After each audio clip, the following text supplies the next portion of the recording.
আসসালামু আলাইকুম। Welcome to sweet and সাভরি চ্যানেলে। আজ আপনাদের জন্য চিকেন স্যান্ডউইচ রেসিপি নিয়ে এসেছি। এই স্যান্ডউইচটা বড় থেকে ছোট সবাই খুবই পছন্দ করে খেয়ে থাকে। বাচ্চাদের তো ভীষণ পছন্দ। চলুন বেশি কথা না বাড়িয়ে কীভাবে তৈরি করেছি দেখে না যায়। এখানে আমি 1 চামচের মতো বাটার দিয়ে দিয়েছি এবং 2 টেবিল চামচ ময়দা দিয়ে ভালোভাবে ভেজে নিয়েছি যেন ময়দা গন্ধটা না থাকে। তারপর এখানে হাফ কাপের থেকে একটু কম লিকুইড দুধ দিয়ে দিলাম, দিয়ে একটু মিক্সড করে নেব। এটা একটা হোয়াইট সস তৈরি করে নিচ্ছি। তারপর এখানে আমি চিলি ফ্লেক্স দিয়ে দিলাম, মরিচটা আপনারা বুঝে দিবেন। তারপর সামান্য একটু হাফ চামচের থেকে কম আমি গোলমরিচের গুঁড়ো দিলাম, সামান্য একটু লবণ দিলাম এবং হাফ চামচ চিনি দিয়ে ভালোভাবে মিক্সড করে একটা হোয়াইট সস তৈরি করে নিলাম। তারপর এটাকে আমি নামিয়ে রাখলাম এক পাশে। এখন এখানে আমি একটা চিকেনের ব্রেস্ট ভালোভাবে আদা রসুন এবং লবণ দিয়ে সিদ্ধ করে নিয়েছি। এভাবে লম্বা লম্বা করে ছিঁড়ে নেব এবং একটা ছোট গাজর কুচি করে নিয়েছি। এখন এগুলো আমি একসাথে মিক্সড করে নেব। চিকেনগুলো আমি হাত দিয়ে ছেড়ে নিয়েছি ছোট ছোট করে লম্বা করে। তারপরে এখানে গাজর কুচিটা দিয়ে দিলাম এবং হোয়াইট সসটা যেটা বানিয়েছে সেটা দিয়ে দিলাম কয়েক চামচ। এটা আপনারা আন্দাজ মতন দিবেন, যে যেরকম স্যান্ডউইচ তৈরি করবেন সেরকমভাবে।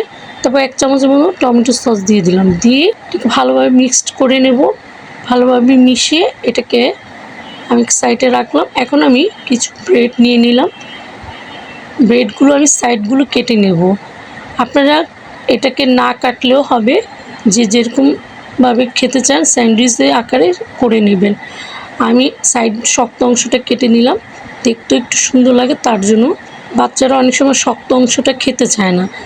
এভাবে সাইডগুলো কেটে স্যান্ডউইচ বানিয়ে দিলে বাচ্চারা অবশ্যই মজা করে খাবে।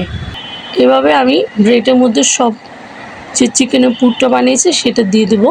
তারপর উপরে আরেকটা ব্রেড দিয়ে দিলাম, আরেকটা বানিয়ে দেখাচ্ছি আপনাদের। এইভাবে উপরে ব্রেডের উপরে পুরটা দিয়ে দিবেন, দিয়ে আরেকটা উপরে ব্রেড দিয়ে দিব, দিয়ে সবগুলো আমি এভাবে তৈরি করে নেব।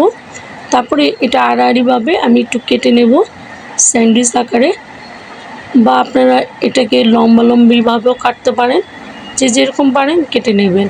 আমি একটু লম্বাটেভাবে কেটে দেখাচ্ছি, এভাবেও কেটে খেতে পারেন। আমি ব্রেডের সবগুলোর মধ্যে পুর ভরে কেটে নিচ্ছি। আমি সবগুলোর মধ্যে পুর ভরে সুন্দর করে স্যান্ডউইচ আকারে কেটে নিলাম। দেখেন কতটা সুন্দর হয়েছে, আর খেতে তো অসম্ভব মজা। বাচ্চাদের টিফিনে এবং বিকেলের নাস্তায় এই স্যান্ডউইচটা দিতে পারেন, খুবই মজা। বাসা অবশ্যই বানিয়ে খাবেন আর আমাকে কমেন্টস করে জানাবেন কেমন হয়েছে। আর অবশ্যই আমার এই ভিডিওতে লাইক শেয়ার কমেন্টস সাবস্ক্রাইব করবেন। আর এই ভিডিও ডিসক্রিপশন বক্সে আমার ফেসবুক লিঙ্কটা দেওয়া থাকবে, অবশ্যই সেখানে গিয়ে লাইক শেয়ার কমেন্টস ফলো দিয়ে রাখবেন। আজ এই পর্যন্ত, সবাই ভালো থাকেন, সুস্থ থাকেন, আল্লাহ হাফেজ।